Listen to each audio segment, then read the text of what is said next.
ભગવાને ગીતાજીમાં અર્જુનને ઉપદેશ કર્યો છે કે અર્જુન, તારું આ કર્મ છે અને તારે કરવું જ પડશે.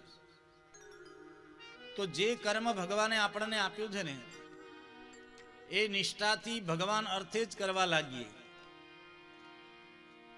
એમાં બધું આવી જશે. ભગવાને આ સૃષ્ટિ બનાવી છે અને એ સૃષ્ટિમાં મને તમને કોઈ કારણથી મોકલ્યા છે.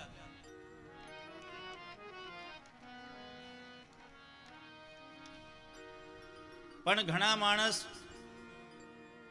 પેલું પાણીમાં પરપોટો થઈને ફૂટી જાય ને એમાં આખું જીવન જીવીને જતા રહે, પણ એમનું જીવન વ્યર્થ જાય. અને ઘણા સમજી જાય કે ભગવાને આપણને કોઈ અર્થથી મોકલ્યા છે. તમારાથી કેટલું વસ્તુ સંકળાયેલું છે ને તમે કેમ આવ્યા છો? કંઈક ને કંઈક સ્થિતિથી આપણને ભગવાને કંઈક એની લીલામાં કામ કરવા માટે મોકલ્યા છે. પણ આપણે બધા શું કરીએ? મારું મારું જ કરીએ. હું બધું સંસારમાં બધું હું જ લઈ લઉં, હું ભેગું કરી લઉં, આમાં પડી. અને એટલે આપણે ત્યાં કહે છે ને કે મારું મારું કહે અને ભગવાન કહે હું મારું, અને તારું તારું કહે અને ભગવાન કહે હું તારું.